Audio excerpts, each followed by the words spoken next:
Welcome kids. Today I will teach you backward counting or reverse counting. Notice one thing. This time we are counting from big number to small number. Big number to small number.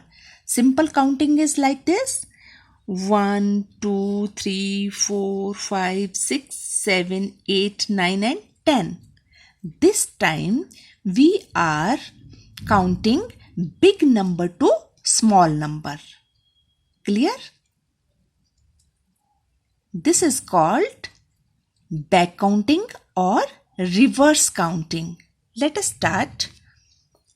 10, 9, 8, 7, 6, 5, 4, 3, 2, 1. Let us repeat again.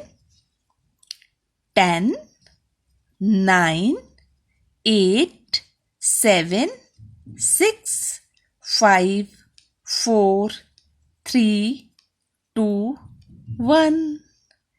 Practice this. Thank you.